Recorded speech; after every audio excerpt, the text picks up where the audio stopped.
pessoal, estou aqui mais uma vez me dirigindo a vocês e esse é um momento que eu gosto muito, tenho muito prazer e satisfação em me dirigir a vocês todas as vezes que eu tenho a oportunidade.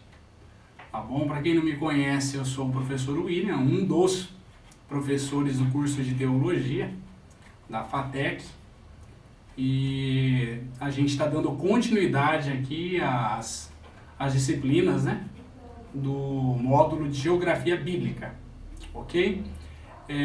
Hoje é a nossa 8ª aula já de número 8, né?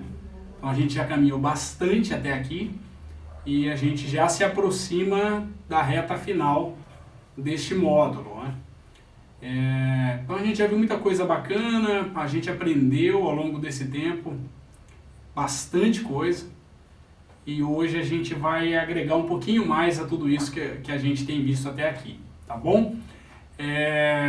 Na aula de hoje, né, dessa semana, nós estaremos estudando um pouquinho mais sobre a geografia política da Terra Santa.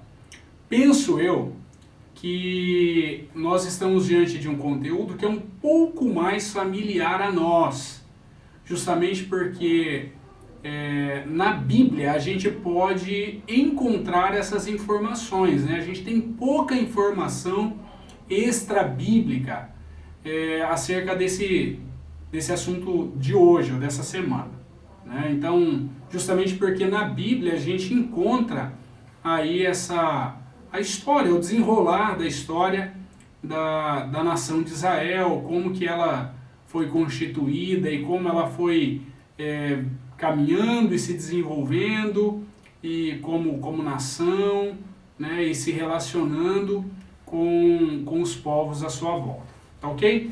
Então, falando um pouquinho aqui sobre a geografia política da Terra Santa, eu gostaria de começar dizendo para vocês o seguinte: talvez, é bem possível, que não exista no mundo nenhuma outra nação que tenha sofrido tantas mudanças, transformações, né, na sua geografia política como a nação de Israel.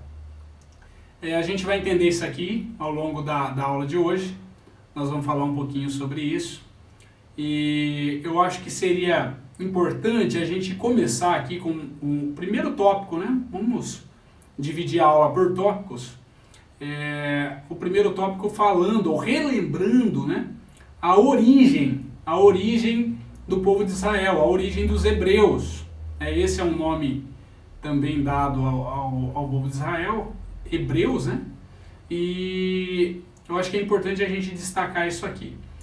Então, antes da nação existir como nação de fato, né, o povo hebreu, a origem dos hebreus, está em Abraão. Abraão, que antes de ser chamado de Abraão, era chamado de Abrão, é um caldeu, né? Ele tem a sua origem na cidade de Ur, conhecida como Ur dos Caldeus, e ele muda-se com o seu pai, com a sua esposa, né, Sara, e com um sobrinho chamado Ló, para uma outra região próxima dali, conhecida como Harã, né, e ali ele vive por algum tempo nesse lugar. Essas informações a gente pode encontrar aí no livro dos Gênesis, mais precisamente aí no final do capítulo 11, ok? E ali em Harã, o seu pai ele falece e em algum momento Deus fala com Abraão, né? Aí é o início do capítulo 12, fazendo a ele um chamado para que ele pudesse sair dali e ir para uma outra terra, né, onde Deus iria direcioná-lo, ia fazer dele ali o pai de uma grande nação. Então ele obedece à voz de Deus, né, e ele sai caminhando ali pela região da Palestina, né, e ali na época habitada por outros povos. Então ele sai por ali peregrinando como um nômade, ok? Alguém sem residência fixa, né? E aí ele vai se estabelecer ali já na região sul da Palestina, chamado de Siquém, né? Siquém ou Negueb. E ali ele fica por um tempo e depois ele é forçado a ir até a terra do Egito por conta das circunstâncias da ocasião. Então ele vai para o Egito, né? Passa um tempo no Egito com a sua esposa. A Bíblia relata ali alguns episódios, né, dessa sua ida ao Egito, mas é por pouco tempo. Depois ele volta, né, para essa região ali de Siquém, do Negueb, a região ali de Hebron, e ali ele vai seguir a sua vida, ali ele vai ser pai, ali ele vai criar o seu filho Isaac, ali ele vai desenvolver a sua história, a sua jornada de fé, né, e os episódios estão registrados na Bíblia, né? Então aí nós temos na sequência Isaac, e de Isaac nós temos poucas informações, não há muitos episódios relevantes em relação à vida de Isaac, a trajetória dele, mas aí é um destaque maior então para o neto de Abraão, né, que é Jacó, que mais tarde vai receber o nome de Israel, né, da onde vem o nome da nação mais tarde. E aí nós temos ali algumas histórias envolvendo Jacó, mas o que eu gostaria de destacar aqui é que Jacó, então, ele cresce nessa região ali que mais tarde, né, conhecida como a região próxima a Jerusalém, né, ali ao Mar Morto, aqui do lado oeste, é ali que ele cresce. Depois ele foge, né, tem um episódio em que ele precisa mudar-se, né, fugir de casa, por causa de um problema com seu irmão Esaú, onde ele vai para a região onde Abraão morou, né, a região de Arã, Padã-Arã, né, então ele vai para lá ele conhece a sua esposa, e ali ele tem seus filhos, ele vai constituir família, fazer a vida, e mais tarde ele sai de lá, muitos anos depois, com seus filhos, e ele volta para essa mesma região da sua infância, da sua origem, onde Abraão e Isaac viveram, né? E ali, a região do Negueb, e depois acontece o episódio com José, o seu filho, que é vendido pelos próprios irmãos e vai parar no Egito, e mais tarde o episódio em que eles todos vão viver no Egito, né, onde José os recebe e oferece a eles uma terra ali no Egito, onde eles vivem por longos anos, né, e mais tarde a gente vê que eles saem do Egito. Não quero me delongar aí falando sobre a saída deles do Egito, mas eles saem do Egito para possuir então a terra prometida, terra que foi prometida por Deus a Abraão muitos anos antes, né? Então, que é justamente essa terra da região de Canaã, né, a Palestina, como nós conhecemos. Então, eles voltam, saem do Egito para começar um novo tempo ali de conquista. Então esse é o nosso primeiro tópico. Aí a gente entende que existe uma família que forma um povo, mas eles ainda precisam se constituir como nação. E agora esse novo passo agora envolve a conquista, né, dessa nova terra. No entanto, eles estavam indo para uma terra, conquistar uma terra habitada, né? E a Bíblia vai nos dizer em Deuteronômio, no capítulo 7, que existiam nesta terra prometida a eles por Deus 7 nações mais numerosas e mais poderosas do que eles, né? Até porque eles viviam lá no Egito de favor, até então, não tinham experiência alguma em guerra, né? E eles iriam viver pela fé, iriam vencer pela fé, né? Conquistar pela fé.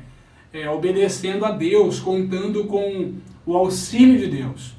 Então eles começam, depois do período dos 40 anos lá no deserto, eles iniciam aí esse período de conquista. Mas eu gostaria de destacar então esse fato, essa informação, que existiam pelo menos 7 grandes nações, importantes nações, habitando aquela terra.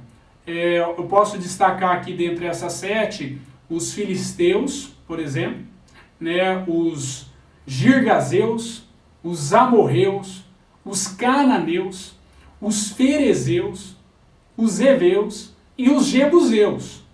Então, essas eram as nações que ocupavam a terra e eles estavam indo para possuir essa terra habitada por essas nações.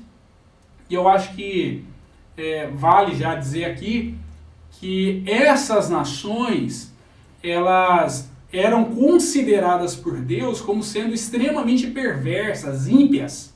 E é justamente por causa da maldade delas, da impiedade delas, que Deus estaria dando a sua terra, o seu território, ao seu povo, o povo de Israel.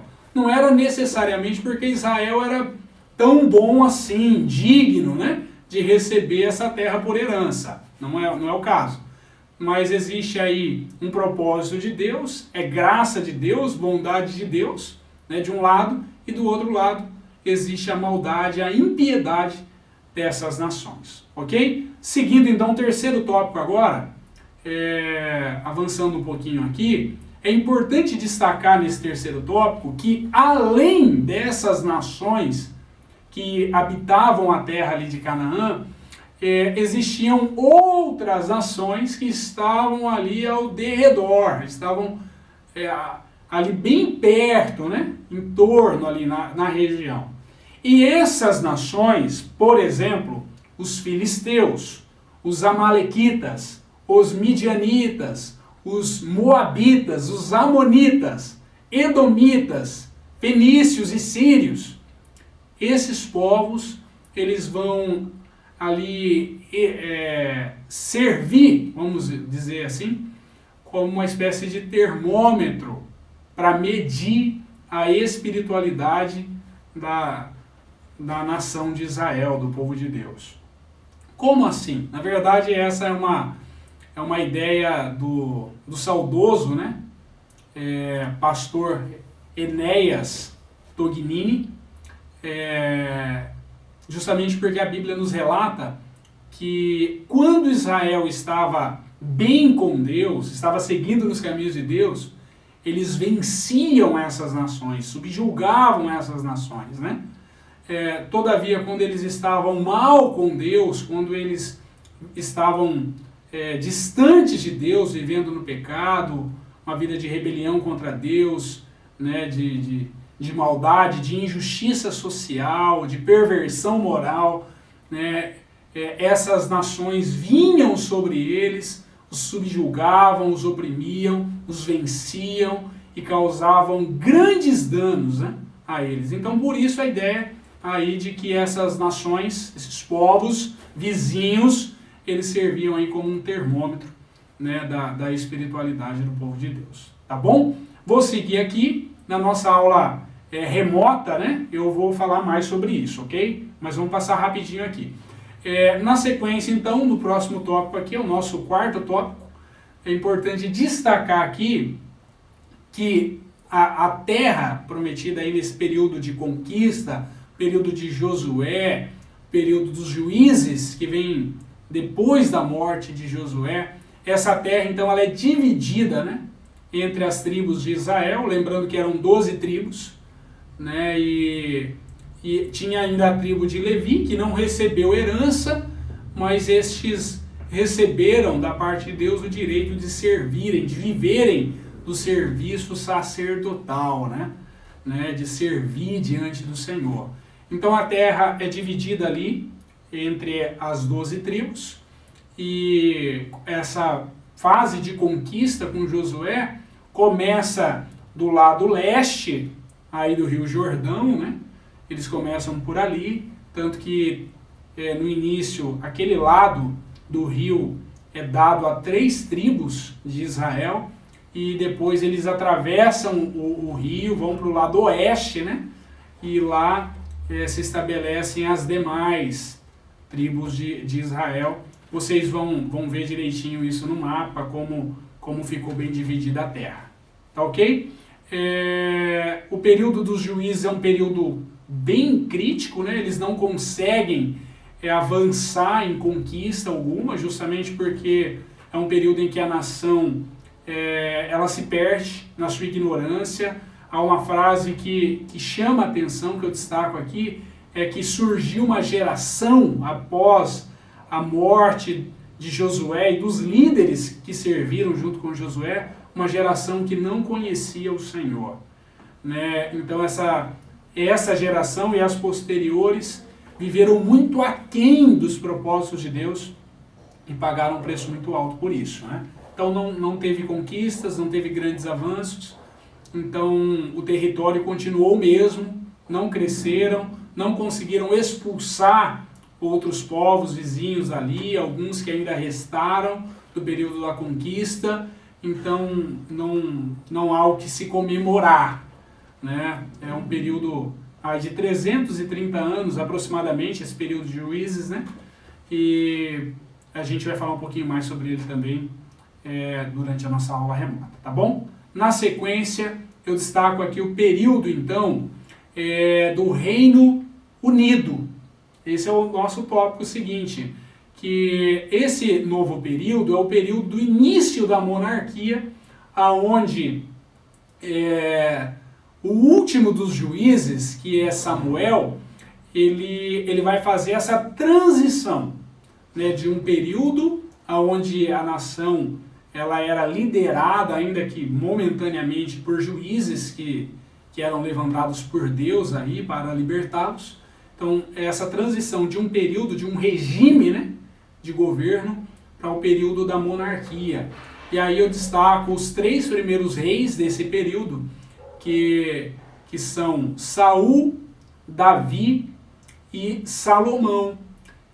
Durante o reinado desses reis, a nação ela foi reunida, unida, né, como um povo só, e houve ali um período de conquistas, onde o território, né, ele cresceu, a geografia de Israel se expandiu justamente porque esses reis conquistaram alguns territórios. Saul um pouco menos, né? Mas Davi conquistou bastante, né? É muito expressivo o crescimento da nação durante o reinado de Davi, justamente que ele era um guerreiro, liderou o povo em muitas conquistas. Depois veio Salomão, que não era um guerreiro, foi um período diferente, de paz, de tranquilidade, mas a nação continuou crescendo, se expandindo, ganhando um contorno maior, uma forma maior, né? Então destaco aí esse período do Reino Unido, ok? Aí vamos falar mais sobre isso também na nossa aula, né? Eu insisto em dizer isso aí para que vocês participem da nossa aula remota, tá bom? Porque aqui é tudo muito rápido e durante a nossa aula remota dá para a gente falar um pouquinho mais sobre isso. Na sequência aí, depois do Reino Unido, nós temos um outro tópico ainda, que é o tópico do reino dividido, né? Porque após a morte de Salomão, o seu filho Roboão assumiu o governo, né? E durante o seu governo houve uma rebelião, onde alguns grupos insatisfeitos, algumas tribos insatisfeitas, decidiram romper com ele, justamente porque ele se mostrou um líder imaturo, né, vaidoso, inflexível, né, e diante desse contexto surge aí uma espécie de rei alternativo, que é Jeroboão.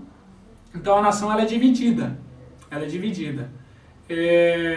sob o governo de Roboão, filho de Salomão, ficaram as tribos do sul aqui, de Benjamim e Judá, né, com a capital ali em Jerusalém, e na região centro e norte, as demais tribos, as 10 tribos, né, ficaram aí sob o governo de Jeroboão.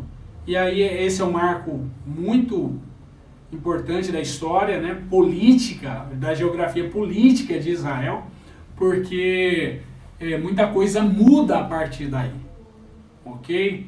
E a nação de Israel vai perder muito, tanto o reino do sul como o reino do norte vão perder com isso, vão se tornar mais frágeis, né, e muitas coisas vão acontecer em decorrência disso. Eu destaco aqui que tempos depois, séculos depois, né, desse episódio, nós vamos ver o reino do norte sendo levado para o cativeiro na Assíria, né, e mais tarde, cerca de 135 anos depois, o reino do sul sendo levado para o cativeiro na Babilônia, né? E isso vai trazer desdobramentos, não dá para a gente entrar no assunto aqui, mas muita coisa aconteceu a partir daí, então a nação ela perde, né, a sua característica. E aí a gente entra na última parte aqui para a gente encerrar essa videoaula, onde nós vamos ver que o povo, os que foram levados, né, para o cativeiro na Babilônia, eles retornaram depois de 70 anos, eles reconstroem, né, Jerusalém, o templo, a vida religiosa. Todavia, né, muita gente não voltou, assim como aqueles que foram levados para o cativeiro, né, na Síria não retornaram, eles ficaram espalhados pelo mundo, né? E aí acontece algo interessante. Após a Segunda Guerra Mundial, no ano de 1948, né, algumas décadas atrás, Israel volta a existir como nação, né? Foi recriado o Estado de Israel, e de lá para cá vem experimentando aí um crescimento interessante que vocês podem acompanhar no mapa aqui, né? E a gente vai falar mais sobre isso porque tem muita coisa legal para a gente ver aí, e destacando que esse fato é o cumprimento de uma profecia de Isaías. Tá bom, gente? Eu paro por aqui. Eu desejo que Deus abençoe grandemente vocês. Agradeço aí a oportunidade mais uma vez, tá? E a gente dá junto aí para a aula remota, para a gente dar continuidade, né, a esse assunto aqui, a nossa aula. Ok? Obrigado. Fiquem na paz de Cristo Jesus.